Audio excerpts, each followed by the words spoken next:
Assalamualaikum warahmatullahi wabarakatuh.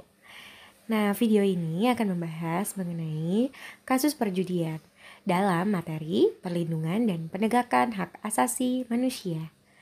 Materi ini adalah tugas kelompok yang Ibu Dep-Dep buat untuk kelas 12, di mana mereka akan mendeskripsikan kasus perjudian, baik dari pengertian, kemudian faktor-faktor mengapa terjadi kasus perjudian, kemudian dari upaya, dan contoh-contoh kasus perjudian. Silakan disimak. Apabila kalian ada pertanyaan, silakan di komen di kolom komentar. Terima kasih semuanya, selamat menyaksikan.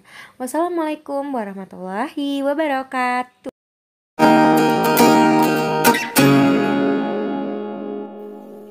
Perjudian adalah permainan di mana pemain bertarung untuk memilih satu pilihan di antara beberapa pilihan, di mana hanya satu pilihan saja yang benar dan menjadi pemenang.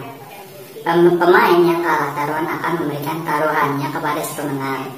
Peraturan dan jumlah taruhan ditentukan sebelum pertandingan. Assalamualaikum warahmatullahi wabarakatuh. Nama saya Tegar Saputra dari kelas 12 MD. Saya kelompok pertama. Saya mau mengenai faktor-faktor perjudian. 1. Faktor sosial dan ekonomi. Bagi masyarakat dengan status sosial dan ekonomi yang rendah, perjudian seringkali dianggap sebagai suatu sarana untuk meningkatkan taraf hidup mereka. 2. Faktor situasional. Situasi yang bisa dikategorikan sebagai pemicu perilaku berjudi.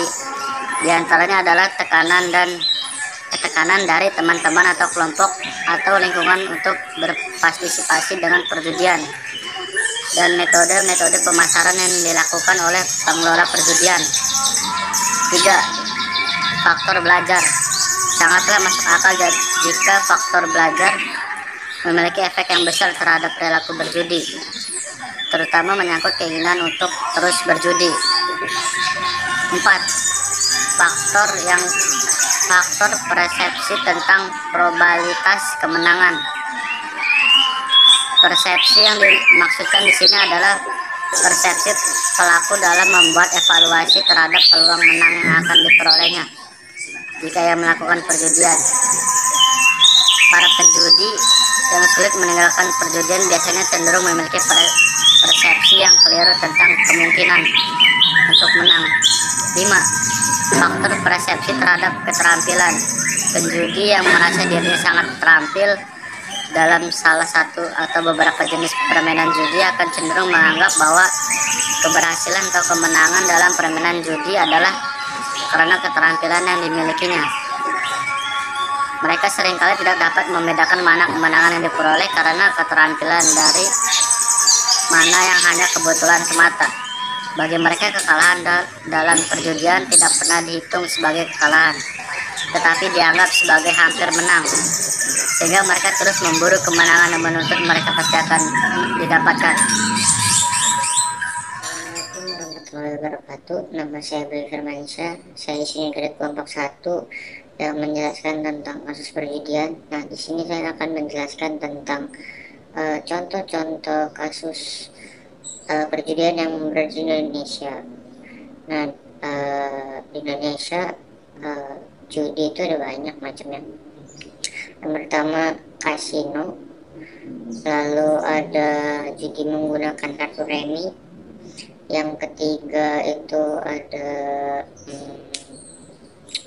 menggunakan aplikasi ludo. Yang kalah itu harus bayar. Sistemnya jadi begitu. Lalu yang menang itu yang mendapatkan uangnya. Lalu ada judi online.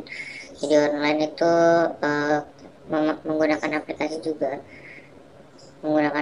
juga, dan mereka harus membayar dengan melalui rekening bank yang udah mereka siapkan. Dan itu saja yang saya tahu dari kasus-kasus perjudian di Indonesia. Kurang lebihnya mohon maaf. Sekian dari saya. Wassalamualaikum warahmatullahi wabarakatuh. Penelitian ini dilakukan dengan tujuan untuk mengetahui bagaimana pengaturan tentang perjudian dalam sistem hukum Indonesia. Sebelumnya saya akan memperkenalkan diri dulu. Saya namanya Adi Saputra dari 12 TNI. Di sini saya bergabung di kelompok 1 untuk membahas pasal tentang perjudian. Saya akan bacakan pasal apa saja yang mengatur perjudian ini. Yaitu 1. Pasal 303 KUHP terhadap perjudian. Di sini disimpulkan pengaturan tentang larangan perjudian dalam sistem hukum Indonesia ialah pada KUHP dan di luar KUHP. Pada KUHP sendiri diatur dalam pasal 303 dan pasal 303 bis KUHP dan diperkuat lagi dengan Undang-Undang Nomor 7 Tahun 1974 tentang penertiban perjudian yang merupakan perjudian secara konvensional. Jenis baru yang berkembang dan diatur dengan Undang-Undang Nomor 11 Tahun 2008 tentang informasi dan transaksi elektronik, yakni dalam pasal 27 ayat 1 dan pasal 45 ayat 1. 2. Penerapan pasal KUHP hanya menjangkau tindak pidana perjudian yang terjadi dalam wilayah negara Republik Indonesia. Penerapan perjudian sebagai suatu tindak pidana dapat hilang perbuatan melawan hukum jika perjudian itu mendapat izin dari pihak yang berwenang, hingga perjudian itu menjadi salah satu menjadi sah atau ilegal. Selesai. Sekian pembahasan yang saya terangkan. Wassalamualaikum warahmatullahi wabarakatuh. Nama saya Madam Pandai Musa Pananta dari kelas 12 TMID. Saya ingin mempresentasikan tentang kasus perjudian dari kelompok 1. Saya mendapat bagian dari bahaya kasus perjudian dan upaya-upaya dari tokoh masyarakat secara pribadi maupun pemerintah. Adapun bahaya kasus perjudian, yang pertama dapat menguras harta pribadi, yang kedua mendapat dosa, yang ketiga dapat dikenakan hukuman akhirat maupun di dunia, yang keempat dapat miskin dalam waktu sekejap.